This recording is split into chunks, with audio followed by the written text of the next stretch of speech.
오늘 나눌 말씀은 디모데후서 2장 20절에서 26절까지 말씀입니다. 디모데후서 2장 20절에서 26절까지 말씀을 같이 나누도록 하겠습니다.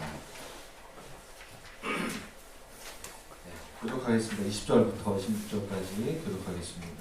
큰 집에는 금그릇과 은그릇뿐 아니라 나무그릇과 질그릇도 있어 귀하게 쓰는 것도 있고 천하게 쓰는 것도 있나니 그러므로 누구든지 이런 것에서 자기를 깨끗하게 하면 귀히 쓰는 그릇이 되어 거룩하고 주인의 쓰심에 합당하며 모든 선한 일에 준비함이 되리라.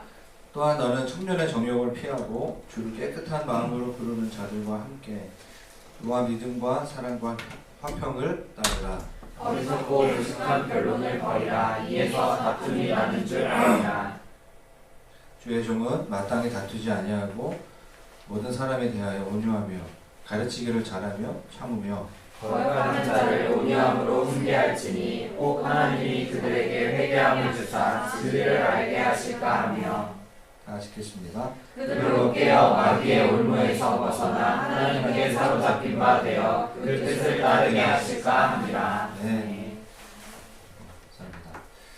오늘 귀히 쓰임받는 그릇이 됩시다라는 제목으로 말씀을 증거하겠습니다. 하나님이 사용하시는 사람이 누굴까? 그 생각 속에서 제가 이 얘기를 했습니다. 오늘 말씀 제목은 귀히 쓰임받는 그릇이 됩시다. 좀 톤을 낮춰가지고 일부러 제가 목이 소리 들여다가 또 목이 또 가면 안 되니까 이거 좀 못 감기 때문에 죄송하고 좀 양해 부탁드립니다. 오늘 나긋나긋하게 하는데 또 되게 좋죠. 임재에 들어가기. 다른 임재 들어가지 마시고 주님의 임재. 네. 하나님이 사용하시는 사람이 누군가 그걸 한번 생각하면서 말씀을 준비했고 말씀을 들었으면 좋겠습니다. 첫 번째 대지로 첫 번째 한 문장으로 만들어 봤는데 작은 소제목들을 첫 번째 한번 읽어보도록 하겠습니다. 시작. 자기를 깨끗하게 합시다. 20절 말씀에 큰 집에는 금그릇과 은그릇뿐 아니라 나무그릇과 질그릇, 흙으로 만든 그릇이죠. 질그릇도 있는데 귀하게 쓰는 것도 있고 천하게 쓰는 것도 있다. 그래서 바울이 이제 디모데에게 이야기하고 있습니다. 큰 집, 옛날에는 이제 큰 집을 교도소라고 많이 큰 집 갔다 왔다 이렇게 하는데 여기서 큰 집은 하나님 나라일 수도 있지만 가시적인 하나님의 공동체인 교회를 말하고 있습니다. 교회. 즉 하나님의 교회 큰 집에는 여러 그릇이 있다는 거예요. 금으로 만든 그릇도 있고 은으로 만든 그릇도 있고 나무로 만든 그릇도 있고 뭐죠? 흙으로 만든 질그릇도 있다는 거죠. 교회 안에 여러 그릇이 있는데 그 그릇들은 필요에 따라서 귀하게 쓰이는 그릇도 있고 천하게 쓰여지는 그릇도 있다는 것입니다. 아마 금이나 은으로 만든 그릇이 교회 안에서 귀하게 쓰이는 그릇일 것입니다. 또 반대로 나무 그릇이나 흙으로 만든 그릇은 하찮게 보일 것입니다. 저와 여러분들이 교회를 생각할 때 하나님의 공동체를 생각할 때 하나님께서 어떤 사람을 금으로 보실까? 금그릇으로 보실까? 은그릇으로 보실까? 또는 반대로 흙그릇으로 보실까? 우리는 보통 직분을 맡은 사람을 금그릇 또 은그릇이라고 봅니다. 또 반대로 우리 교회는 주차 담당하는 분은 그 주차 이런 거 한다거나 청소한다거나 그런 역할을 맡은 분들은 나무 그릇이나 이렇게 생각하는 경향이 우리 가운데 있습니다. 그래서 바울은 자신의 영적 아들인 디모데에게 하나님께서 보시는 하나님의 공동체에 보시는 정말 귀하게 쓰인 그릇, 그 사람이 금이건 그 사람이 나무이건 상관없이 하나님이 어떤 그릇, 어떤 사람을 귀하게 사용하시는가, 귀하게 보시고 또 어떤 사람을 하나님은 이렇게 천하게 보시는가에 대한 것들을 21절 가운데 말씀하고 있습니다. 같이 한번 읽어볼게요.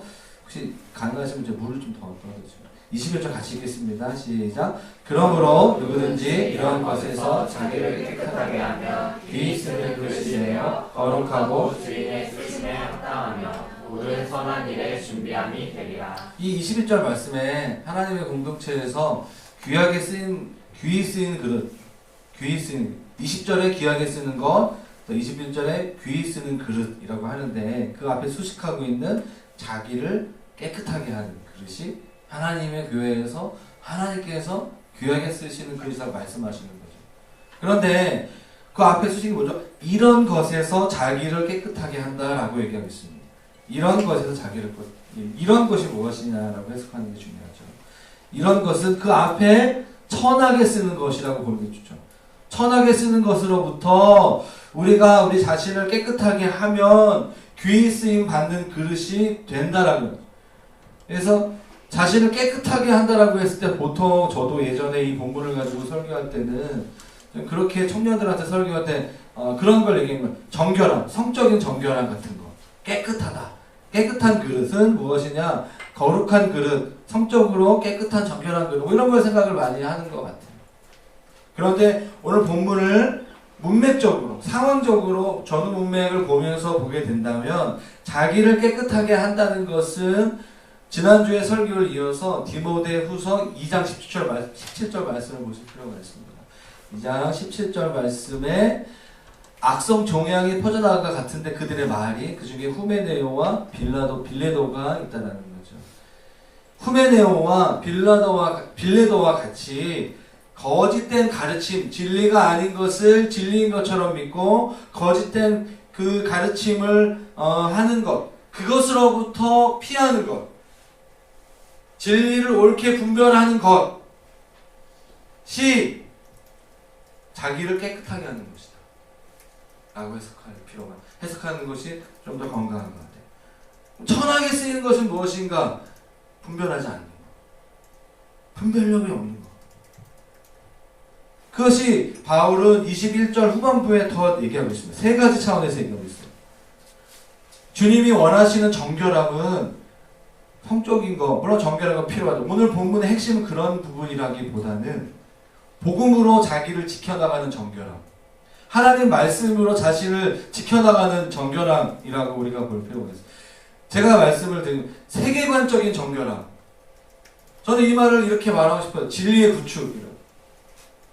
제가 한 3년 정도 그리스도 안의 자유 모임을 이제 진행하고 있는데요. 어떤 형제 자매들의 그 스쿨 끝에 그런 고백을 합니다. 정말 몇 년 만에 하나님의 강력한 임재를 회복했다고. 강력한 기도 가운데 한 것도 있지만 그 나눔의 간증의 핵심이 뭐냐면 말씀으로 자기 영혼을 무장한 거예요. 그리고 그것이 자신의 삶에 어떠한 새로운 패턴을 만들거든요. 그리스도의 자유를 보면 이런 게 있거든요. 뭐 승리를 위한 20개의 선언문, 자기 자신에 대해서 선포하는 선언문, 뭐 이런 것들이 쭉 있고 계속해서 말씀을 선포할 수 있도록 만드는 그런 구절들이 있거든요. 그래서 진리가 구축되는 거죠. 사랑하는 여러분, 우리가 하나님의 말씀으로 진리로 무장하게 되면 하나님의 공동체에서, 교회에서 귀하게 쓰임받는 그릇이 된다는 것입니다. 할렐루야. 우리의 모든 사역과 우리의 모든 하나님 나라의 비전의 가장 중요한 부분에 대해서 바울이 디모데에게 이야기하고, 야, 너 하나님 나라에서, 하나님 공동체에서 쓰임받고 싶어? 그러면 너 자신을 깨끗하게 해야 돼. 이 세상의 가치관과 이 세상의 세계관의 흐름에 따라가는 것이 아니라 너 정말 진리로 무장해야 돼. 진리가 구축되어야 돼. 정결해야 돼. 라고 이야기하는 거죠. 그래서 자기 자신을 깨끗하게 하는 사람들의 세 가지 특징을 좀 보기 원합니다. 첫 번째, 21절 말씀인데요. 21절 말씀에 거룩하고라는 단어입니다. 자신을 깨끗하게 한다는 것이 무엇이냐? 자신을 깨끗하게 하는 사람들의 첫 번째 특징이 무엇이냐? 그래서 바로 거룩함. 거룩함은 두 가지 차원의 거룩함이 있습니다. 대상이 중요한데 하나님을 향한 거룩함, 하나님 자신을 향한 거룩함, 그리고 세상을 향한 거룩함. 거룩함은 다른 말로 하면 구별된다는 말이거든요. 히브리서 9장 13절 말씀 볼까요? 한번. 하나님을 향한 거룩함이 무엇인가? 한번 한번 읽어보겠습니다. 시작. 염소와 송아지와 피와 및 암송아지의 죄를 부정한 자에게 뿌려 그 육체를 정결하게 하여 거룩하게 하여. 우리의 몸이 예수 그리스도의 보혈로 거룩해지는 거죠. 하나님을 향하여서 구별되는 거예요. 거룩하신 하나님께서 우리의 예배를 받으시기에 합당할 수 있도록 우리의 몸과 우리의 마음과 생각을 다 하나님, 그러니까 예배적 차원이 있는 거죠. 예배적 차원. 하나님 앞에서 내가 정말 거룩한 자가 되어지기 위해서 영성훈련하고 기도하고 막 훈련하는 것들 등등등 그런 것들. 그런 차원의 거룩함이 있죠. 또 다른 차원의 거룩함은 뭐죠? 우리가 세상에서 구별된 백성으로 살아가는 차원에서의 거룩함인 거예요. 로마서 12장 1절 말씀 볼까요? 시작. 그러므로 형제들아 내가 하나님의 모든 자비하심으로 너희를 권하노니 너희 몸을 하나님이 기뻐하시는 거룩한 산 제사로 드리라. 이 말씀 가지고 보면 우리의 몸을 우리의 삶을 하나님 보시기에 거룩한 제사로 드리라는 거. 그래서 우리의 몸과 우리의 삶이 다른 사람들이 봤을 때 시험 들지 않도록 실족하지 않도록 하나님 앞에서 예배하는 것뿐만 아니라 예배하는 우리의 삶이 다른 세상에서 구별된 모습. 그래서 예수 그리스도를 믿는 사람의 삶이 저렇구나. 삶으로 예배드리는 부분에 대해서 주님 말씀하고 있는 거죠. 사랑하는 여러분, 우리에게 거룩함을 얘기할 때 균형이 필요합니다. 신앙생활에 굉장히 균형이 필요한 부분이 있는데 특별히 거룩함의 영역에 있어서 균형이 필요한 부분이 있는 것 같아요. 왜냐? 하나님께만 거룩하면 안 돼요. 우리가 하나님 예배하는 거 정말 중요하죠. 하나님께만 거룩하면 하려면 어디로 가야 되죠? 수도원에 가면 돼요. 삶이 없고 오직 24시간 예배만 있고 정말 내가 내 삶이 완전히 기도에 불태워지기 원하는 분들은 수도원 가시면 돼요. 할렐루야. 저도 이제 수도원 가려고 했고 이제 저희 아내가 당신은 수도원 체질이 아니에요. 먹는 것도 좋아하고 도시를 너무 좋아하기 때문에 안 맞는다. 저도 인정했어요. 물론 수도원적인 요소가 필요하죠. 수녀들은, 우리 수도사들은 세상의 모든 걸 다 버리고 속세를 떠나서 오직 하나님께 집중되어지는 그 삶으로 가는 거잖아요. 그래서 목사가 됐어요. 근데 목사가 되니까 목사를 왜 하죠? 목양을 하고 전도하고 복음을 전하게 하는데 일주일에 만나는 대부분의 사람들이 목사님이에요. 대부분의 사람들이 그리스도인이에요. 이러면 안 되겠다. 제가 요즘에 기도하는 게 뭐죠? 목사님 만나지 않게 해주세요. 목사님들이 싫은 게 아니라 제가 세상으로 나아가기를 원합니다. 제가 제 마음속에 하나님을 예배하고 복음을 전하고 그런 삶을 달려고 선교사로 오시라고 목회지기로 갔는데 일주일에 만나는 대부분의 사람들이 불신자가 없어요. 왜 목사를 부르셨지? 이런 생각이 드는 거예요.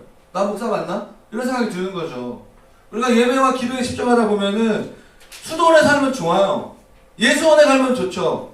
하나님께서 원하시는 게 뭐죠? 세상에서 거룩한 삶을 살기 원하시는 거죠. 그런데 반대로 세상에서 내가 거룩한 세속 성자로서의 그런 삶을 살려고 노력해요. 살다 보면 마치 자기가 신이 된 것처럼 느낄 때가 많이 있어요. 우리는 하나님을 섬기는 사람들이에요. 우리의 세계관으로 볼 때 사람을 사랑하고 세상을 섬기는 것이 맞지만 우리에게 선한 것이 없어요. 구제사역하고 사회봉사하고 너무 그런 길로 우리 교회가 이 지역사회 봉사를 위해서 가야 된다는 거 맞다고 생각해요. 그런데 하나님의 임재가 없이 예배가 협되지 않고 하나님의 마음이 없는 채로 가게 되면 성령의 도우심이 없다면 어떻게 돼요? 다 싸우고 다 분열되게 돼요. 다 자기 이거를 찾게 되고 우리는 영혼을 사랑할 수 있는 사랑의 에너지가 사실 우리 안에 선한 것이 없는 거죠. 그것을 믿기 때문에 우리 수도원이 필요한 거예요. 하나님의 임재가 필요한 것이죠. 그런 의미에서의 거룩함의 균형이 필요한 줄로 믿습니다. 아멘. 우리가 두 번째로 자기 자신을 깨끗하게 하는 사람들의 특징이 있는데 뭐냐면 본문 그대로 주인이 쓰심에 합당한 거예요. 주인, 그 그릇을 비유로 얘기해요. 그릇의 주인이 쓰기에 합당한 그릇이 귀한 그릇인 거예요. 금 그릇과 은 그릇이 좋은 게 아니라 그릇 마음대로 쓰기 편한 그릇이 좋은 그릇이라는 얘기죠. 그래서 합당하다는 단어가 무슨 말이냐? 합당하다는 사용하는 것을 기뻐한다는 뜻이에요. 그걸 사용하는 것을 부자연스럽지 않고 기쁘다는 거예요. 주인이, 그 그릇의 주인이 사용하는 게 너무 좋은 거죠. 기뻐하면서 사용할 수 있는 거예요. 데살로니가 후서 1장 11절 말씀을 같이 한번 읽어보도록 하겠습니다. 시작. 이러므로 우리도 항상 너희를 위하여 기도하면 우리 하나님이 너희를 그 그릇에 합당한 자로 여기시고 모든 선을 기뻐함과 믿음의 역사를 능력으로 이루게 하시고. 우리 형제자매 여러분, 우리 여러분 혹시 집에서 요리할 때 우리 찬장에서 어떤 그릇을 사용하죠? 저도 제가 잘 사용하는 그릇이 있어요. 지난 10몇 년 동안 저희가 신혼 결혼을 할 때 한 50만 원 정도 되게 좋은 그때 누가 선물해 주셔가지고 그 분홍색 저희 아내가 좋아하는 그 자줏빛 그 그릇 있는데 한 5인 가족이 먹을 수 있는 정도의 그릇 세트예요. 남은 게 한 세트밖에 없어. 다 깨졌어. 지난 10년 동안 세월의 흔적이 있어가지고 애들이 깨먹고 제가 깨먹고 막 이렇게. 근데 그릇이 저희 집은요 공동체를 몇 번 했거든요. 자매들이 3번 살고 또 이렇게 합치면서 그릇이 되게 각양각색의 그릇. 저희 집 그릇 보시면 다 달라요.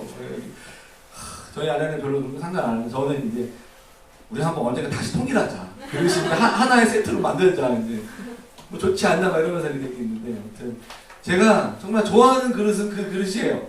저는 신혼 초에는 그릇 관심 하나도 없었고 하나님 나라 막 이런 거 관심 있었는데 요즘에는 이 밥 먹을 때 이 그릇 보면서 막 그 추억이 담겨있고 이런다 그런 생각이 드는데 아무튼 여러분 개인적으로도 좋아하는 그릇이 있잖아요. 좋아하는 그릇. 정말 여러분 가정에 정말 귀한 손님이 올 때 한번 장식용으로 사용하는 그릇 말고 정말 내가 쓰기에 편안한 그릇이 있을 것입니다. 젊은 사람들은 그것을 그런 것은 이런 표현을 써요. 가성비가 좋다. 되게 저렴한 가격에 괜찮다. 그런 거. 주인이 볼 때 가장 가성비가 좋은 그릇이 아마 편한 그릇이 아닐까. 교회 성도들 중에 하나님께서 우리 교회를 바라볼 때, 한국에 있는 교회를 바라볼 때, 전 세계에 있는 교회를 바라볼 때, 제가 볼 때 한국 교회 좀 쓰기 편한 그릇 같아요. 가성비 좋은 그릇.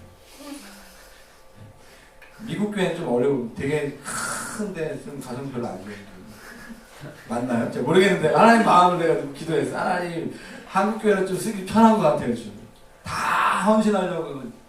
최근엔 잘 모르겠지만 지금까지 한 몇십 년 동안 하나님께서 전 세계의 선교를 위해서 한국 교회를 정말 많이 사용하시죠. 좀 적당한 사람 있잖아요. 목사님들 세계에서 그런 말 했어요. 서울대 출신은 목회를 잘 못한다.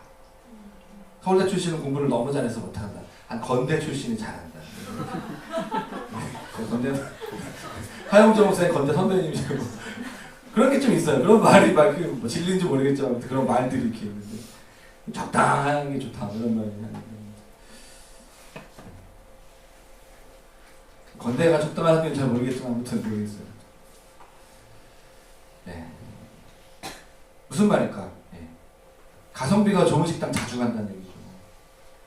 하나님 주인이 쓰시면 합당한 거. 기쁜 마음으로 사용할 수.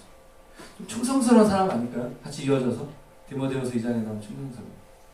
시키면 언제든 달려갈 거야. 뭐 이런 노래 있잖아요. 트로트 오빠가 부르면 언제든 오빠인가요? 누가 부르면 달려가요. 오빠가 달려가요. 죄송합니다. 지금들은 천박한 노래. 때는 하루에 기도해서 하나님 저는요 저희 외모도 그렇고 말주변도 그렇고 저희 가정의 스펙도 그렇고 직접 능력도 등등등등 1등은 못할 것 같아요. 저 지금 그냥 탁월한 사람이 돼서 한 방 쓰는 그런 사람 되지 않게 해주시고 제가 하나님께 기도했던 건 뭐냐면 30대 초반에 사역 초반 시작할 때 하나님 저 진짜 많이 사용해 주셔가지고 만만하게 사용되는 사람 사역자 돼가지고 어디든 부르면 가는 좀 만만한 너덜너덜해질 때까지 사용돼가지고 처음까지 원합니다. 네, 그렇게 기도했어요. 그때 하나님 기도 잘 응답해 줬어요. 제가 30대 초반에 설교를 얼마나 많이 했는지 다른 동기 강사들이 일주일에 한 번 할 때 2주일에 한 번 할 때 저는 5번씩 했어요. 캠퍼스 다양하게 똑같은 설교를 5번씩. 정말 이게 내가 뭘 하는 건지 모를 정도로 제가 그때부터 대형교회에 담임하는 것처럼 설교를 하고 했던 거죠. 설교를 얼마나 많이 했는지 몰라요. 사랑 여러분들이 한번 사장님이라고 생각해 보십시오. 직장에 사장님. 어떤 사람을 이렇게 기뻐할까요? 좋아할까요? 부르면 달라고. 시키면 다. 저는 회사를 얘기하는 게 아니라 하나님 나라 교회를 얘기하고 있어요. 하나님이 원하시는 주님이 쓰시는 자기를 깨끗하게 하는 사람은 뭐냐면 주인이 쓰기에 합당한, 기뻐하는 사람. 가성비로서. 저는 우리 글로벌 비전 교회가 그런 교회가 되기를 축원합니다. 네. 저만 안 했는데. 아멘. 네. 세 번째, 자기 자신을 깨끗하게 하는 사람은 모든 선한 일에 준비되어 있는 사람. 모든 선한 일에 준비함이 되어야 됩니다. 하나님께서 시키시는 그 어떤 일도 잘 준비해서 유익을 끼치는 사람이죠. 하나님은 준비된 사람을 사용하십니다. 준비된 사람은 어떤 사람이죠? 준비하는 사람은 어떤 사람이죠? 성실한 사람. 혹시 여러분 자신이, 여러분 주위에 있는 형제자매들이 성실하세요? 하나님 그 사람 사용하세요. 언젠가 사용하십니다. 성실한 사람은 항상 준비된 사람이고 준비하고 있는 사람입니다. 그러면 하나님께서 모든 선한 일에 그가 준비되어 있다는 것을 아시고 하나님의 때에 그를 사용하시죠. 그것을 믿으시기를 축원합니다. 결론, 하나님이 사용하시는 사람은 자기를 깨끗하게 하는 사람이다. 자기를 깨끗하게 하는 사람은 하나님을 향하여서 세상을 향해서 거룩하고 주인 하나님이 쓰시기에 기뻐한 합당한 그런 사람입니다. 그리고 모든 선한 일에 준비된 사람입니다.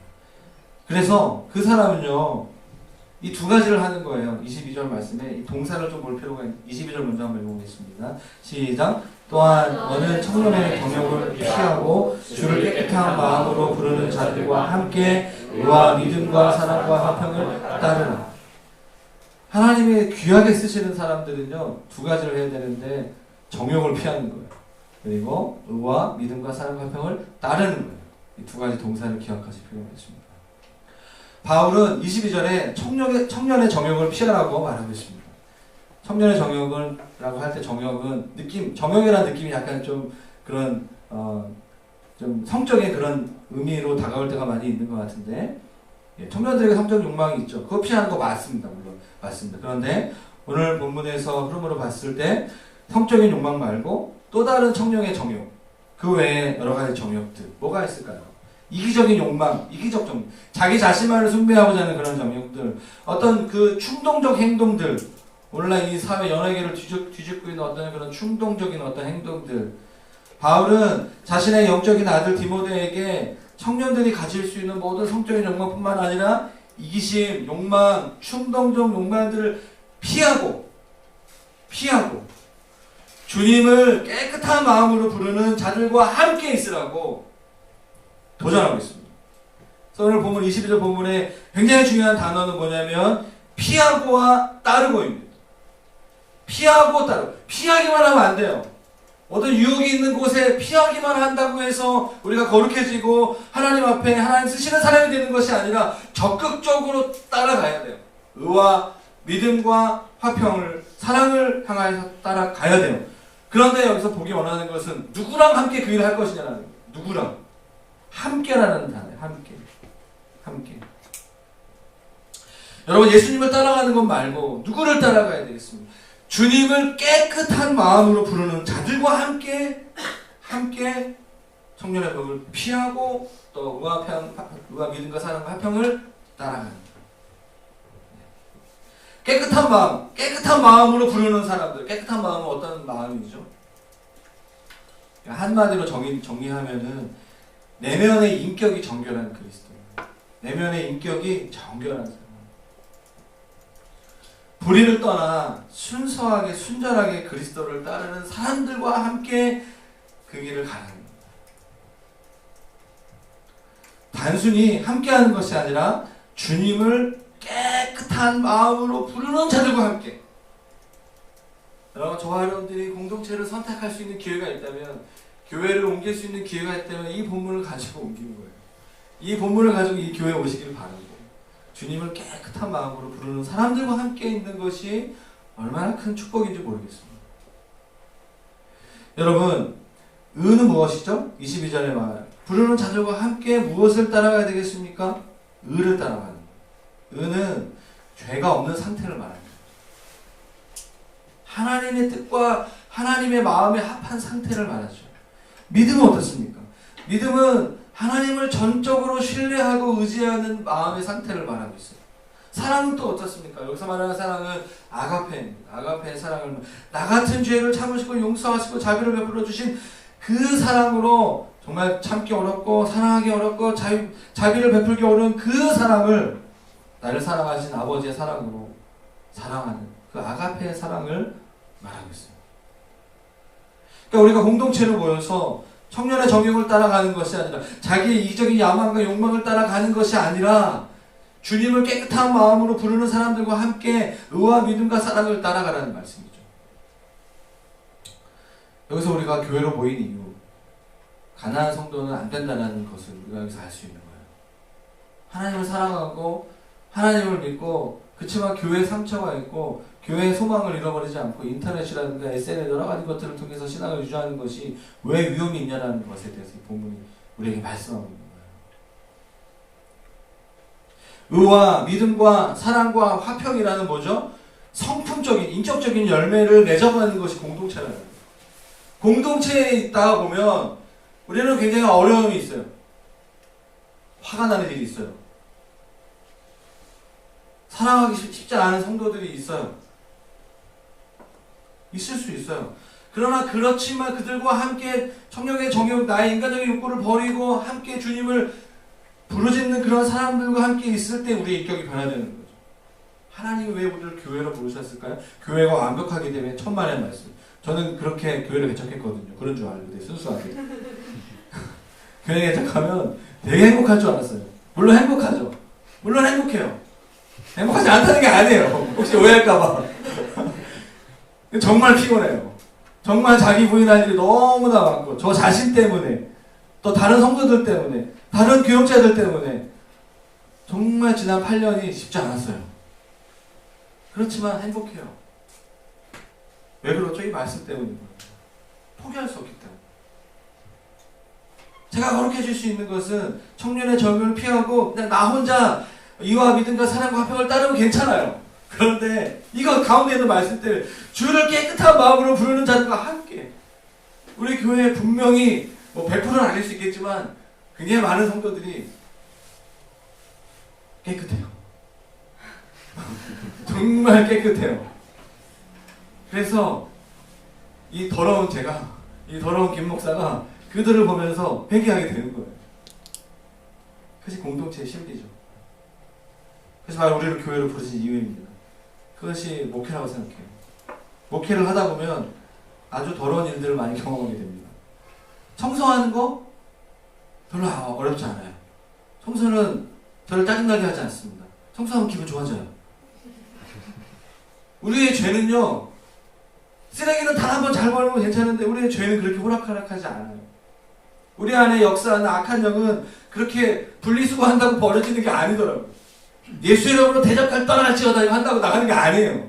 더 7개가 오고 막 더 7명의 성도들이 오고 막 이렇게 성도가 악한 영이 아니라 오해할까봐 제가 말을 제일 조심하게 된다는데 뭐냐면 계속해서 깨끗한 마음으로 부르는 자들과 함께 주님을 부르지 않아요. 주님 앞에 나아가야 돼요. 우리 안에 있는 죄의 정욕을 따라가는 것이 아니고 계속해서 의와 믿음과 사랑과 화평을 따라가고자 하는 지체들과 함께 가는, 포기하지 않는 그것이 저와 여러분들의 부르심인 줄로 믿습니다. 아멘. 이거 아멘 하시면 이게 우리를 이 주일 일부에 모인 이유거든요. 그래서 믿음의 동역자들과 함께 필그림 하우스 같은 곳에 가는 거죠. 여름 신혼에 하는 거죠. 해외 단기 선교회에 가는 거예요. 청주에 있었을 때 목회했던 교회 성도를 그 3월 1일 날 커플이 결혼해서 가서 만났는데 어떤 한 자매님이 서울에 볼 일이 있어서 차를 타고 쭉 오는데 저희 은유랑 같이 갔어요. 은유랑 이런저런 얘기를 하는데 둘이 문어게임 하나 가더라고요. 제가 운전만 하고 한마디 하면서 내렸어요. 목사님, 자기가 초등학교 교사인데 해외여행 정말 많이 갔는데 목사님과 함께 교회에서 모로코 선교여행 갔던 그것이 제 인생에 가장 좋았던 여행이에요. 너무 행복했어요. 그만. 선교여행 가야 되는구나. 선교여행 갈 수 있구나. 가야 돼. 이 삶의 간증이 너무 저 자신에게 굉장히 격려가 되더라고요. 제가 방학 때마다 여행 많이 가는데 갔다 와도 헛헛해요. 그런데 그때 교회에서 간 성경여행은 제 마음속에 어떤 깊은 변화를 줬어요. 성경여행 가자고 동기부여 하는 게 아니라 왜 그렇죠? 그 공동체 가운데 하나님께서 오늘 말씀과 같은 청년의 정욕을 버리고 유아 믿음과 사랑 같은 걸 따르고자 하는 그런 사람들의 그 모임 가운데 주님이 함께 하시기 때문에 형제들이 이제 공동체 하우스를 시작합니다. 많은 우려가 있어요. 다양하게 있어요. 기질이 다르고 나이도 다르고 한 30살 정도가 되면요 공동체 하우스 하는 게 별로 실용적으로 좋지 않을 때가 많이 있거든요. 그러나 우리는 소망합니다. 우리 말씀처럼 하나님 우리 형제들이 함께 거룩한 형제들이 되어서 결혼하는 그날까지 하나님 함께 운동하고 함께 놀기도 하고 함께 교제하고 또 함께 기도하며 믿음의 공동체를 세워가길 바랍니다. 자매들도 그런 공동체를 세워가길 바랍니다. 쉽진 않아요. 결코. 교회로 만나는 게 쉽지 않고요. 표그룹을 한다는 거 쉽지 않고 그러나 하나님께서 우리를 그렇게 부르신 줄로 믿습니다. 아멘. 부르심 때문에 하는 거죠. 그래서 바울이 디모데에게 이제 목회하면서 그 공동체를 이뤄갈 때 가장 중요한 목회의 포인트에 대해서 얘기합니다. 여러분들이 다 목사는 아니지만 여러분들이 목회를 한다라고 우리 모두가 그리스도인으로서 바울이 했던 이 얘기의 핵심 정리 마지막 세 번째로 정리에 대한 부분들을 얘기하고 마치도록 하겠습니다. 세 번째 그 문장을 한번 읽어보겠습니다. 시작. 다투지 말고 온유함으로 가르칩시다. 누군가 저에게도 목회자의 자질을 이렇게 물어본다면 목회자의 첫 번째 자질이 무엇냐 그럼 전 오늘 디모데 후서 2장 24절 말씀을 이렇게 보여줄 것 같아요.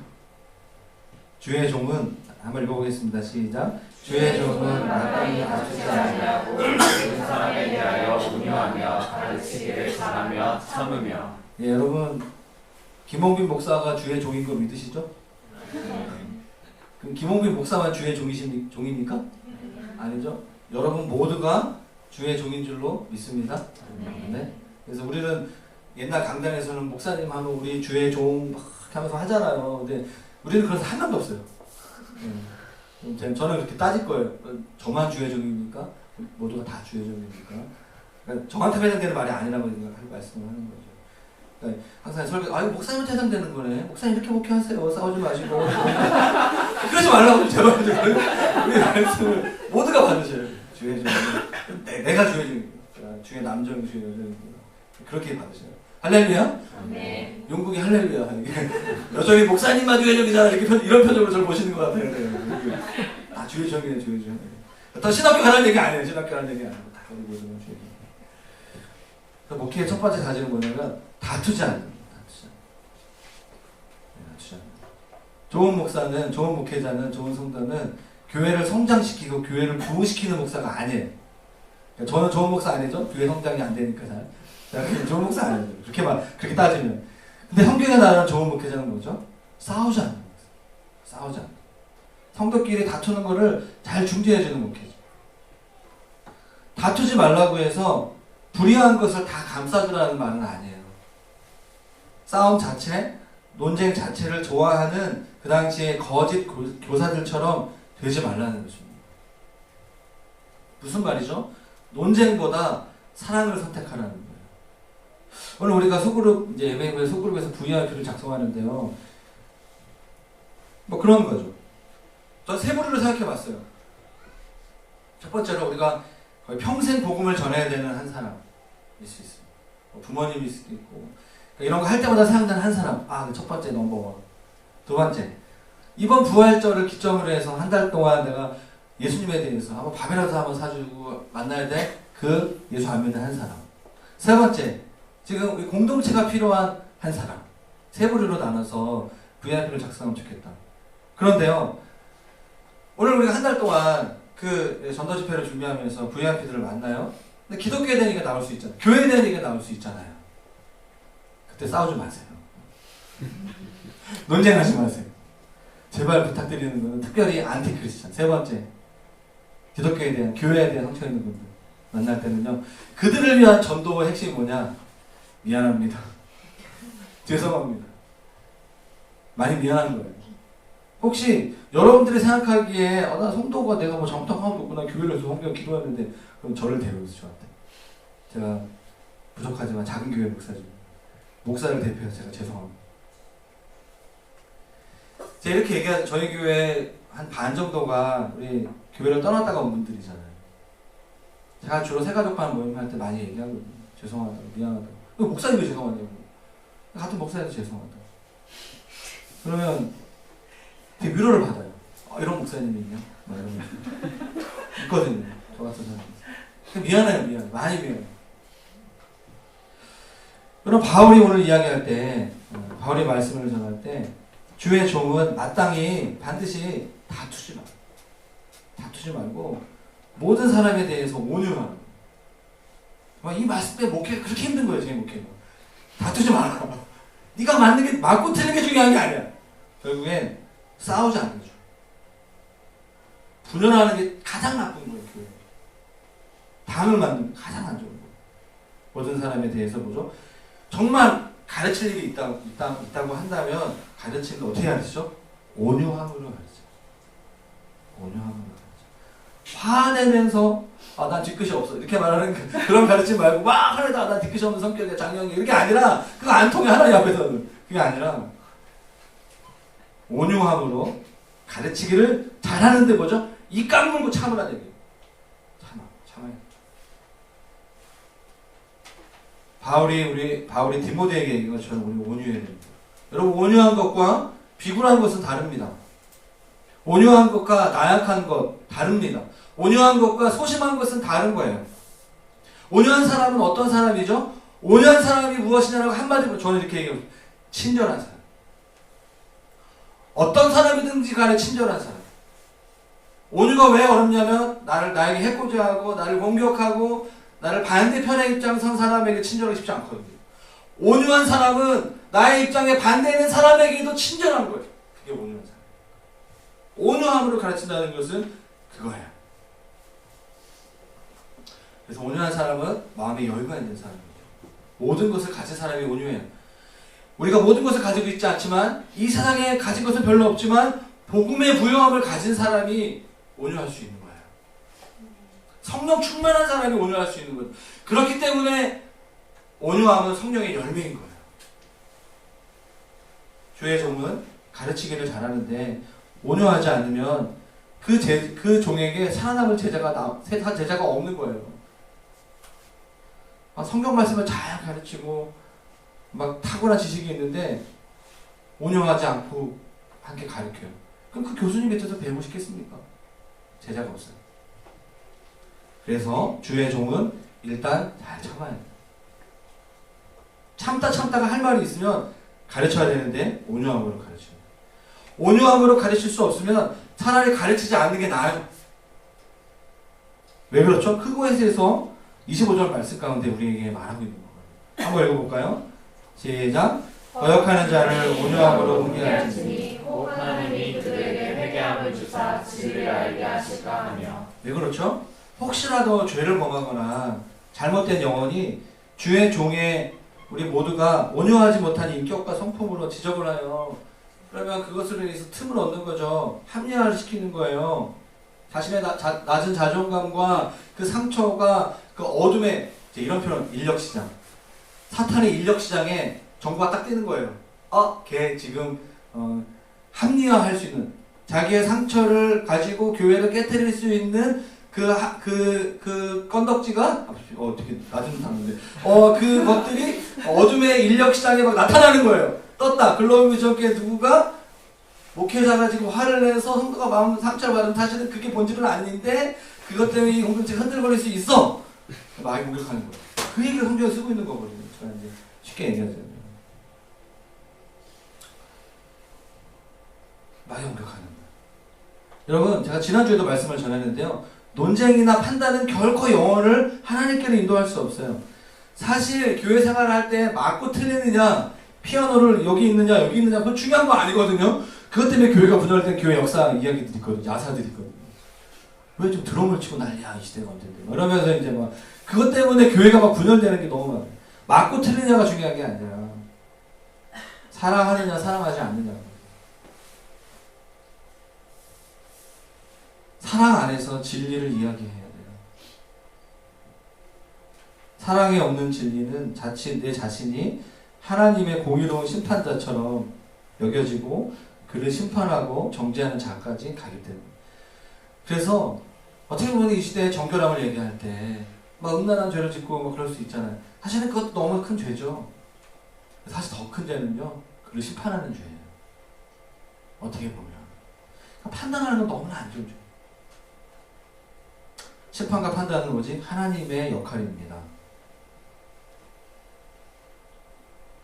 그래서 25절 말씀 볼까요? 자, 25절 아까 읽었나요? 자, 다시 한번 읽도록 하겠습니다. 시작. 거역하는 자를 운명으로 분배할지니 혹 하나님이 그들에게 회개함을 주사 진리를 알게 하실까 하며. 여러분, 거역하는 자는 반대 위치에 있는 사람. 우리가 어떤 영역에 있어서 특별히 교회에서 내가 어떤 의견을 냈는데 그에 반대 위치에 있는 사람을 말할 때는요, 그 사람을 가르치기 원할 때는요, 온유함으로 하라. 특별히 더 온유함으로. 마음에 안 드는 사람 소그룹에 있으면 잘해주라는 거예요. 참으라는 거예요. 그럼 이 사람이 나한테 왜 잘해주지? 너 마음에 안 든다는 얘기예요. 그냥 똑바로 하라는 얘기예요. 회개는요, 여기 보면 그들에게 회개함을 주사, 진리를 알게 하실 거예요. 회개는 단순히 방향을 바꾸는 것이 아니라 태도와 근본적인 변화가 일어난다는 거예요. 근본적인 변화. 왜 그렇죠? 이 사람이 혹시 진리 안에서 거짓된 후메네와 빌레도와 같은 모습으로 진리를 따라가지 않은 거짓된 이단 사상에 따라갔는데, 야, 너 이단에 빠졌어, 너 왜 그렇게 살아? 한 것이 아니라 정말 인격적으로, 정말 사랑으로 너 그렇게 살면 안 되지 않겠냐, 성경에 이렇게 나와 있고, 그런데 내가 너를 사랑하고 막 충분히 메시지를 전달하는데 하면 혹 하나님께서 그에게 회개할 기회를 주지 않겠냐, 돌이킬 수 있는 기회를 주지 않겠냐. 네가 만약에 온유함을 했으면 그렇게 기회가 있었는데, 네가 거기서 화를 내고 네가 거기서 판단했기 때문에, 그래, 교회는 다 그런 곳이야, 목사는 다 그래, 그렇게 하면 마귀의 인력시장이 불이 올라오고 교회가 깨지는 거 아니겠냐. 할렐루야. 그 얘기하는 거예요. 그러니까 저는 이 말씀이 너무 저에게, 리더들에게, 성도들에게 정말 중요한 말씀을 생각해요. 그래서 26절 말씀에 볼까요? 읽어보겠습니다. 시작. 그들로 깨어 마귀의 올무에 썰어서나 하나님께 사로잡힌 바 되어 그 뜻을 따르게 하실까요? 왜 그렇죠? 지금 그들의 상태는 다른 게 아니라, 그들이 지금 어려운 상태에 있는 것은 자기의 의지와 자기의 어떤 기분 탓이 아니라 마귀의 올무라는 거예요. 마귀의 올무 때문에 그렇다는 거예요. 어떤 건지 잘 모르겠지만 그것은 마귀의 올무가 뭐죠? 올무는 덫이나 함정을 말하고 있는 것이에요. 그러니까 자기가 지금 자고 있는 거, 자기 뭐죠? 그들로 깨어, 자고 있으니까 깨어나는 거잖아요. 깨워야 되는데 그 잠자고 있는 상태가 뭐죠? 마귀의 올무의 덫에, 마귀의 함정에 걸린 상태라는 거예요. 그러니까 중요한 건 뭐냐면 자기가 마귀의 올무에 걸려있다는 걸 자기가 모르는 거죠. 그게 잠자고 있는 상태예요. 모든 사람, 자기가 교회에서 상처받았다고 생각하는 사람들은요, 자기가 이 상처로 인해서 마귀의 공격이 됐다라는 것을 잘 이해하지 않아요. 자기 기분이 안 좋고 자기 스타일이 아니고 그 사람이 믿고. 근데 곰곰이 생각해보면 그게 아닐 수 있거든요. 물론 모든 관계가 그렇다는 얘기가 저는 그 얘기가 아니에요. 어떤 부분은 그렇다는 거죠. 그래서 우리가 깨어나야 돼요. 신앙생활을 할 때 왜 우리 교회가 중보기도 팀이 있습니까? 깨우는 역할을 하는 거예요. 중보기도 팀이 왜 공격을 많이 받죠? 중보기도 팀이 이 부분에 성도들을 깨우려 하기 때문에 본인이 공격을 받는 거예요. 사역자들이 왜 공격을 받죠? 본인이 이 부분에 대한 분별력을 가져야 되기 때문에, 목회를 할 때 이 분별력이 있어야 되기 때문에 본인이 막 이게 먼저 헷갈리기 시작하는 거죠. 아, 지금 어떤 사람이 마귀의 올무에 있는가, 어떤 사람이 지금 시험 들고 있는가, 그걸 알아야 돼요. 여러분, 깨운다는 것이 무엇일까? 맑은 정신을 회복한다는 의미입니다. 맑은 정신을 회복해요. 여러분, 이 말씀을 꼭 기억하셔야 돼요. 마태복음 5장 5절. 저는 이 말씀을 꼭 이를 깡고 붙잡아요. 혹시 제가 너무 목회하다가 또 여러 가지 힘들 때마다 화가 내고 싶고, 막 너무 막 다른 사람 핑계대고 싶고, 장영 화가 많은데 8번이잖아요. 막 다른 사람 핑계대고 싶고 막 이럴 때가 있는데, 그때마다 이 말씀을, 아, 하나님 나에게 집을 주기 원하시는구나. 할렐루야. 자, 5장 보자. 이렇게 시작. 온유한 자는 복이 있나니 그들이 땅을 기업으로 받으리. 할렐루야. 나 집 사는구나. 웃으면서 이 말씀. 온유한 사람은 이 땅에서 잘 됩니다.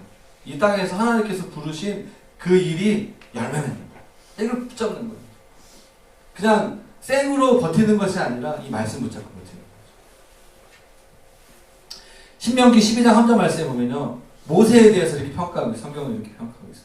모세는 온유한 사람인데 지면에 이 땅에 사는 모든 사람보다 더 온유한 사람이었다라고 얘기하고 있습니다.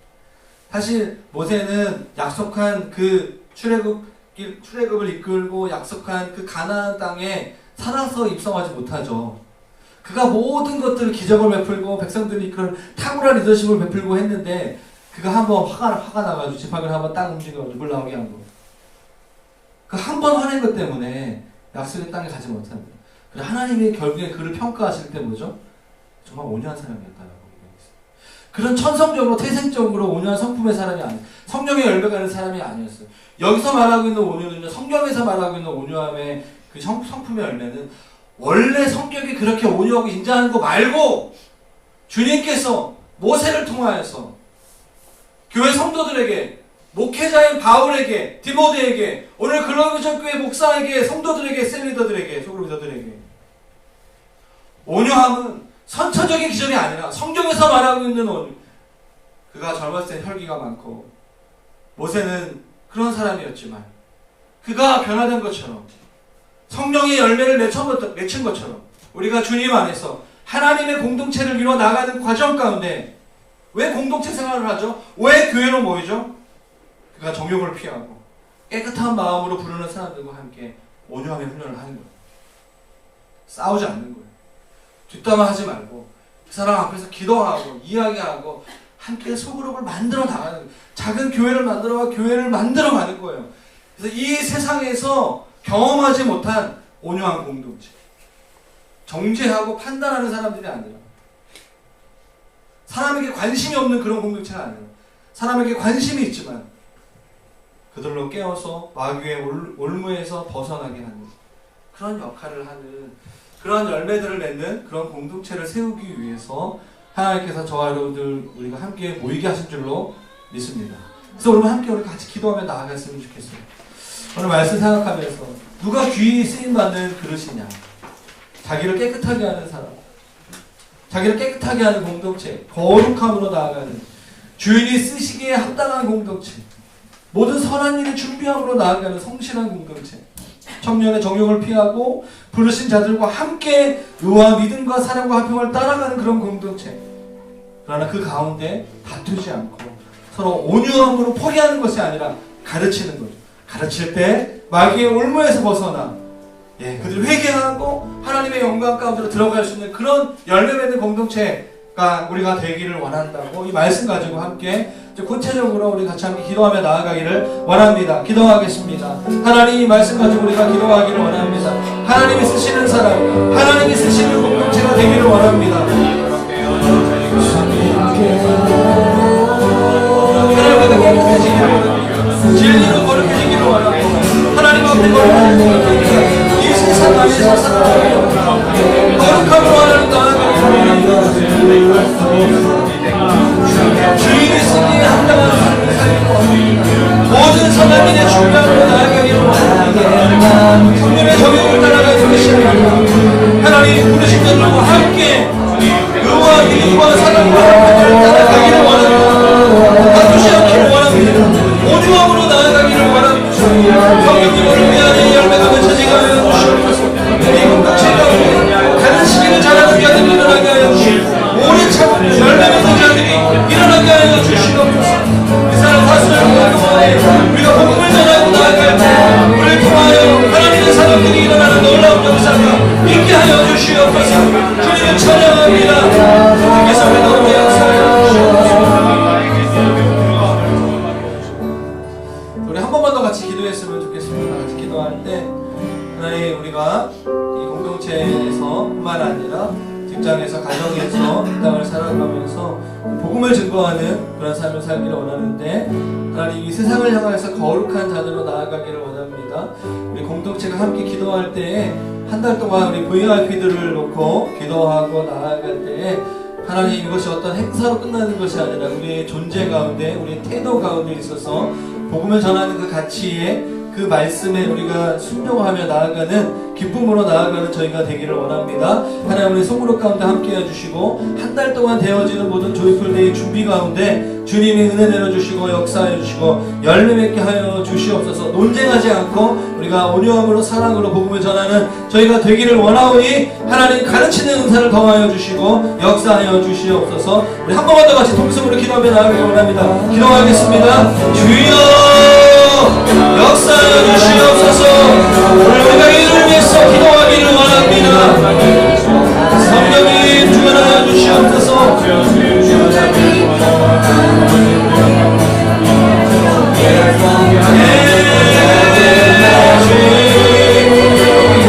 생각나게 하여 주시고 기도하게 하여 주시고 정하게 하여 주시고 가르치게 하여 주시옵소서.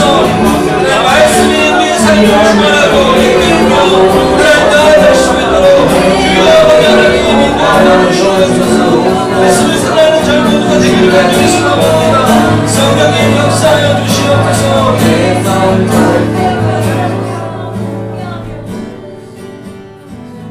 하나님 아버지 우리가 이 시대 가운데 거룩함으로 하나님의 쓰시기에 합당함으로 모든 선한 일에 준비함으로 하나님 자신을 깨끗하게 하기를 원합니다. 성령의 정욕을 피하고 공동체와 함께 하나님 예수 그리스도를 따라가는 저희가 되기를 원합니다. 다투지 않고 온유함으로 가르치는 저희가 되기를 원하오니 하나님 우리의 삶 가운데 역사하여 주시고 우리의 삶을 주관하여 주시옵소서. 이제는 우리 주 예수 그리스도의 은혜와 하나님 아버지의 사랑하심과 성령님의 역사하심이 귀히 쓰임받기 원하는 모든 성도들의 삶과 일터와 가정과 머리 위에 이제로부터 영원까지 함께 하시기를 간절히 축원하옵나이다. 아멘.